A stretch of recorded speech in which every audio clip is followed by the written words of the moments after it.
we get our taxes raised. So it's really, I read it 3, 4 times. All I saw was the addresses and the amount. It's really unclear if pretty soon it can hit my zone and my property taxes are going to start going up. So that's what was unclear. I really wasn't able to understand why these Mellorews or special taxes going up, if it's going to be just by zone. So right now it's 199 houses plus 299. That's about 1,000 houses. It's 52 weeks in a year. You go week by week, you can cover it pretty easily. Have the whole city taxed. So I would like to have that explained to me, please, having properties here in the city of Victorville. Thank you.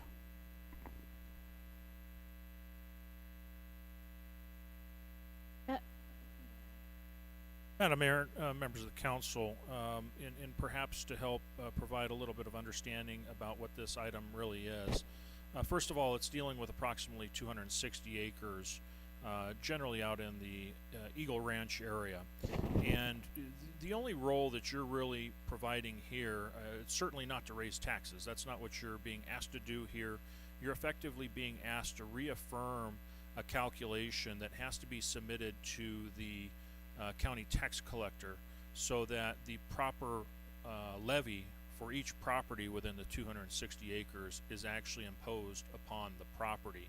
And that's necessary to satisfy bond debt that was issued by the developer likely back in 2001 when the 260 acres were being first developed. And typically how these CFDs work to comply with the 218 requirements, there still is the voting requirement to self-assess and impose those bonds. A calculation has to be performed to make sure that the proper collection is collected from each of the respective properties in that 260 acres to make sure that there's sufficient amount of revenue being collected by the tax collector to then satisfy the debt service on those originally issued bonds. So our role isn't here to raise taxes. Our role more so is to serve as a conduit to help administer and make sure proper collections are made to support those bonds that were initiated by the then property owner of all of these 260 acres. Thank you for that clarification.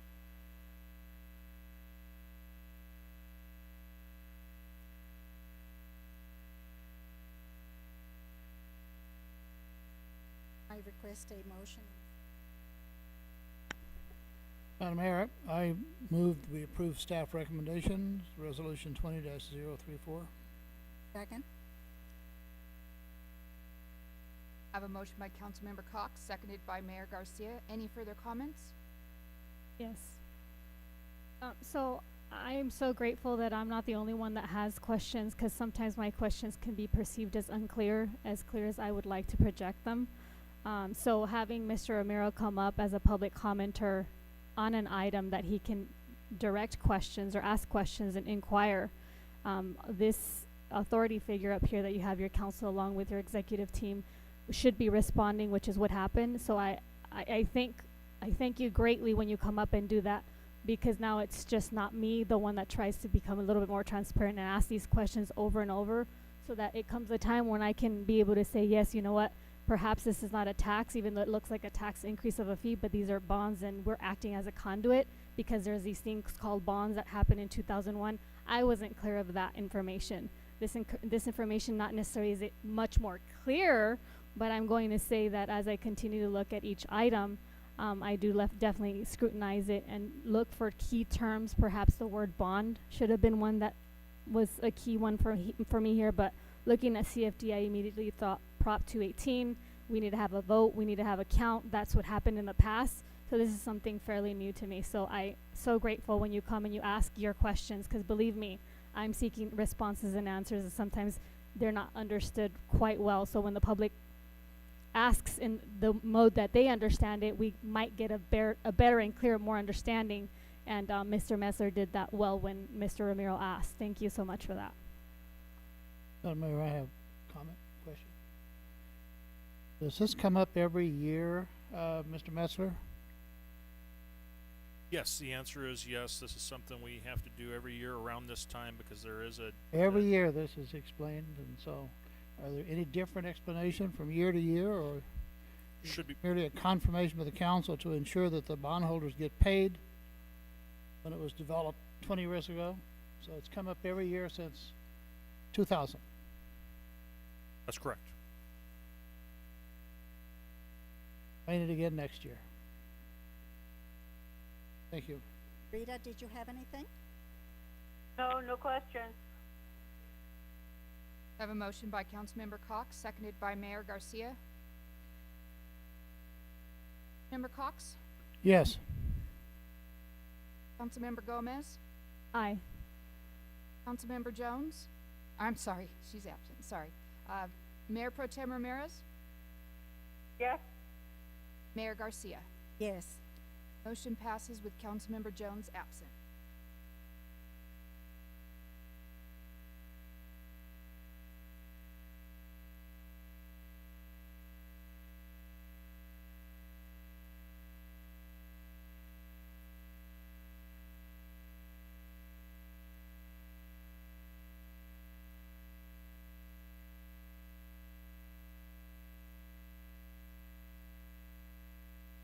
Now we move on to item number 7. Annual special tax amount to be levied in Community Facilities District CFD 07-01. Madam Clerk, read the recommendation. That the City Council adopt resolution number 20-035 and order the annual special tax to be applied to property taxes of affected parcels. Thank you. Council members, 3 minutes for questions. Yes. To the city manager, is this the same issues, same questions, same answers as you just explained on item 7, 6? Yes, just affecting a different area in the city. Thank you. I don't have anyone that has a conflict with this one here. Thomas, do you have any questions? Yes, I do. Did the city majority back in 2007 vote for an annual special tax to put on the ballot for the people to vote, or how did that function?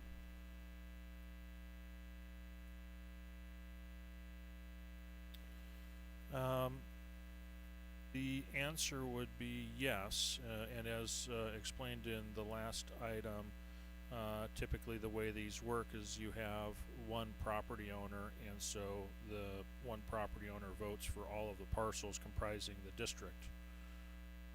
So not different than previously explained.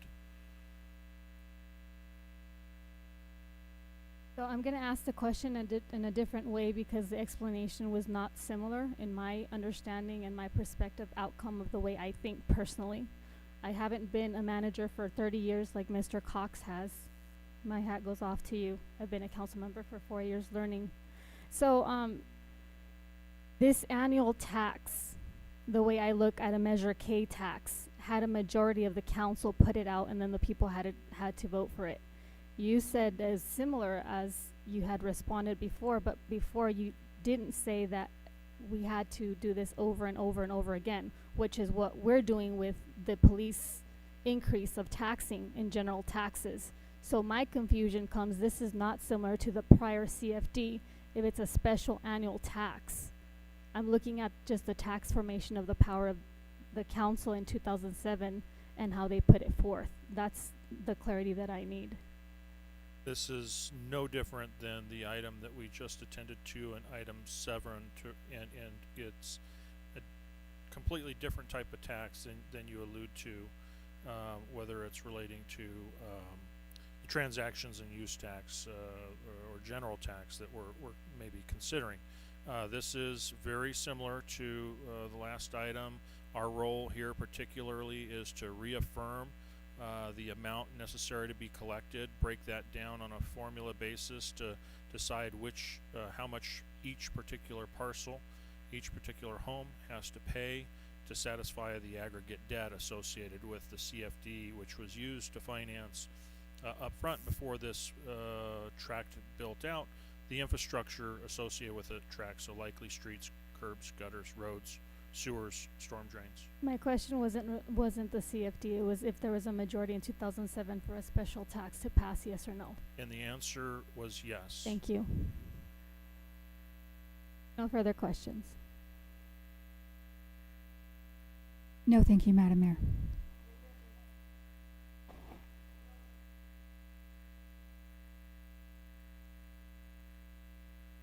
Romero Rodriguez?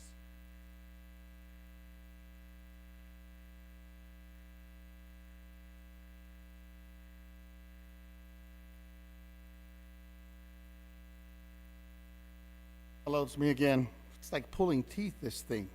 Taxes are being raised. Now, in this particular zone, 12965 Abilene Court, it says maximum tax is gonna be $311.72, and the charge is gonna be $844.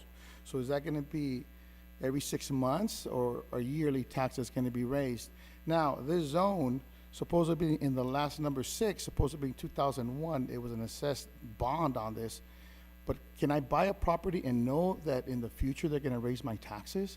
Is there other zones that we don't know about that are particularly coming up? Because I've been here for the last few years, and this is the first time I've read this. Something like this has come up.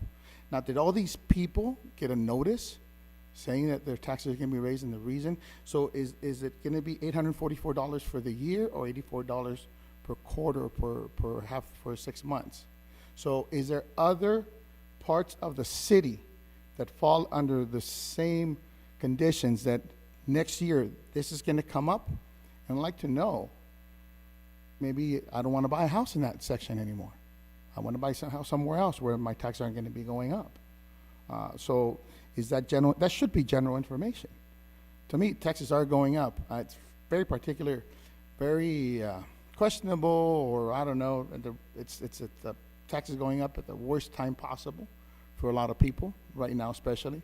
I would have vetted to have this maybe taken up next year, whatever. But if the bill is due, but like I said, taxes are going up, and I'd like to know if there is other parts of the city where the taxes are going to be levied or assessed or reassessed. Certain bonds are coming up in 2021, 2022, 2023, where I think my taxes are going to be $1,800, and all of a sudden in 2 years after I buy my house, it's going to be $2,500. So I'd like to know if there is something on information for the city that gives us that information. This is really ridiculous. I mean, taxes are going up, but I'd like to know. Thank you very much. Madam Mayor and members of the council, the noticing to the public would actually be found in the title report, or even the preliminary title research that's done as a function of buying a home, and this would serve.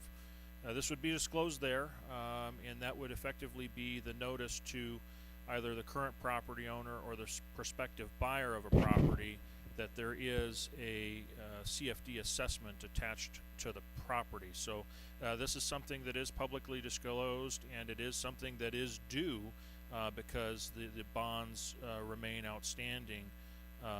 And once the bonds are eventually retired, which we have had in Victorville, we've had CFDs, other CFDs throughout the community that actually issued bonds. They were secured the same exact way. They were paid back through the property taxes. Once those bonds are paid off, they effectively fall off, and then that disclosure actually can get removed from the private property. To answer the question about how often this is paid, this is an annual assessment, so it mirrors the actual property tax collection, billing and collection process, to where the annual amounts due for county taxes are actually spread over 2 periods, typically due in December and April in San Bernardino County. As to the question, is there more of these CFDs? These are the only 2 that I'm aware of related directly to tracks. We have, like I said in the past, we've had more and they've eventually got paid off, but these are the only 2 CFDs for public infrastructure related to residential tracks that I'm aware of.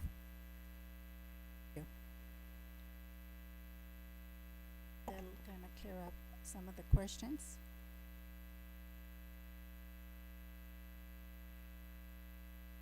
At this time, I do need a motion and a second on item 7. Madam Mayor, I move staff recommendations with the adoption of resolution number 20-035. Second. I have a motion by Councilmember Cox, seconded by Councilmember Gomez. Any further comments? Yes. Member Jones was the second. Oh, I'm sorry. For the individuals who don't fully understand this, unless you live within the boundaries of a CFD, you're not going to receive a notification. There's no reason to have a notification because there's no requirement of law or reason to notify people who don't live there that they're not affected.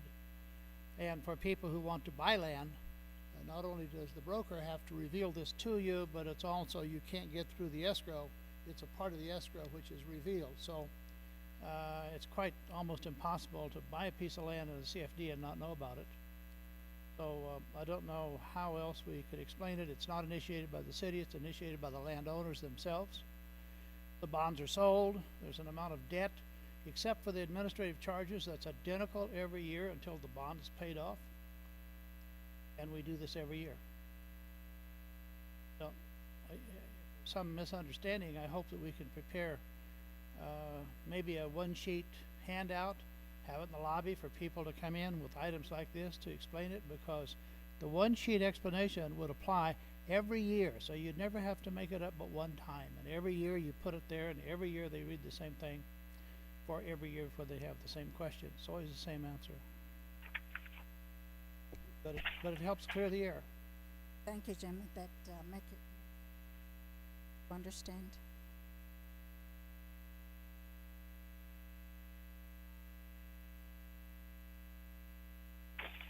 I have a motion by Councilmember Cox, seconded by Councilmember Jones. For Cox, Aye. Councilmember Gomez, I would still like to comment on this item if that's the case. I don't know if you're going to do it after. Go ahead. at this Comments? time. Okay, yes. So, the language that's being used right here, you'll notice that one member uses the language of this is the only, the word only, right? Very specific, narrow, only 2 CFDs that the city has. But then we hear the word yearly assessment. But then we also hear council members have the authority in 2007 to have vote for a majority, put this as a special tax. And then we also start hearing that the property owner back then, when they asked for a bond, 1 vote is all it took. So yes, there is a lot of confusion into how this really functions, and that cheat sheet can only be the beginning to help individuals know that when they purchase land or housing or whatever it is, they're not going necessarily know, because we can do a CFD by a majority vote for a special tax. So it's not clear. There's a lot of confusion and there's a lot of moving parts, and I don't expect anyone to grab it within a 3-minute explanation. There's so many things happening right now with the racist pandemic, public crisis, that no one is going to be paying attention so narrowly to a CFD that occurred in 2007 and then remember it the next year. We're trying to remember so much, but I appreciate the clarity, but I want to make sure that you know that there are people up here too that aren't getting it and aren't understanding it. So if you're there sitting down and you're not getting it, you are not the only one. And that's my comment for this part. Thank you. I'd like a further comment To as well. answer the question, the city council didn't form the CSD and can't vote on it with a 2/3 vote or anything else. So I'd like you to explain that again. Yeah, I think the comment that you attempted to restate that's not accurate is the statement that suggested that we initiated the taxing involved with these properties. We don't initiate that effort. This was initiated by private property owner. Private property owner chose this type of financing mechanism to build the infrastructure associated or needed for the tract to build out those homes. Being totally privately driven, this financing mechanism does require our involvement from the perspective of reaffirming the actual amounts that have to be collected by the tax collector, but we don't initiate these types of financing when they're developer or private property owner driven. And I didn't use the word initiate. And I do know that the power of the council is a majority. If we were to vote this down by a majority power, this would not go through. And so it was just my understanding that we do have the power to bring stuff up and put stuff down. And that's where I wanted the people to know that that's where our power comes in. But thank you for asking for that clarification and using the word initiation, which is clear to me now. Madam Mayor, I'd like to comment if I may. Thank you. So, having excused myself on item 6, which is effectively the same as item 7, but a different area, I do own a home in that CFD area, and when I purchased my home, we were fully aware of what this meant to us in the ongoing years. So there's always full disclosure, which would be required, of course, by law. To potential buyers, prospective buyers. And secondly, as to what council members do and don't understand with regard to agenda items that come up, Madam Mayor, I would certainly like to speak for myself, and I'd certainly be happy to explain when there's an item that I don't understand, and this is not one of them. Thank you. But thank you so much, because you actually I do. property, all this is disclosed to you by your realtor. Yes, in great detail. Yes. Yes. House built right now, and they're buying in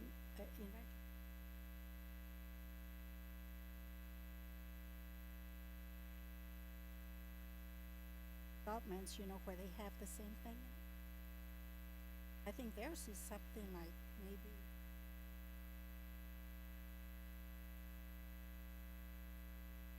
of the amount that has to be paid of the price of the home. Yes. That's the way it works. Yes. All goes through the developer and the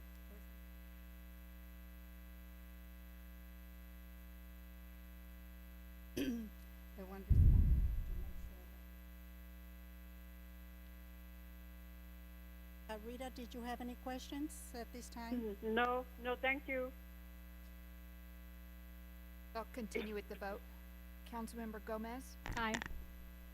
Councilmember Jones, Aye. Mayor Pro Tem Ramirez, Yes, Mayor Garcia. Yes, Motion passes unanimously. thank you. My goodness, I'm losing my voice. I'm cold. Moving on to item number 8. Table of organization and compensation schedule revisions. Madam Clerk, read the recommendation. That the City Council adopt Benefits Resolution number 20-051, revising the table of organization and compensation by 1/2020. Thank you. Council members, you have, if you have any questions, you have 3 minutes. Mr. I have no questions, thank you. None for me, thank you. Gomez? Yes, if this item is related to, I remember we had a lot of furloughs in 2006, went up to 10 years, and we just approved a lot of the employees here to get from 36 to 40 hours. That didn't include many of our part-timers or on-callers. But I was told that it would be brought back through a table of organization, which I'm presuming is this one, where the executive team would also get an increase. However, I'm looking at this, and it seems like there's a mixed bag of things, where I see a lot of it adding council members in terms as getting compensated and things of that nature. I don't know if at this level this is an item that should be approved when you're adding pay or monies or any fiscal increases. So that's my understanding of this particular resolution with the table of organization. Madam Mayor and members of the council, the table of org is effectively the planning document that is actually establishing what our personnel structure is going to look like. And it also includes typically our benefits provided throughout the city to the employees. And I'll particularly note in this case that it does identify a reduced number of total employee count from year to year We've reduced from 424 employees, where this upcoming fiscal year, with the adoption of this table of org, it'll actually approve an allowance of only 420 employees. It does identify all of the positions throughout the city that are authorized to be occupied and filled to the extent those positions come vacant. It's important to note in this particular case, when we dealt with this item last year, this was the mechanism that effectively eliminated furloughs that were initiated back in 2008 or 2009. So this was the document that actually lifted those, getting everybody to a 40-hour work week. This particular item carries forward our work week as being a 40-hour work week, so it respects having eliminated the furloughs from last year, and is not recommending reinstituting a furlough in this upcoming fiscal year. This does not include any increases to the benefits or salaries to the employees. In fact, this particular item specifically calls to the attention, because of the uncertainty related to the COVID pandemic and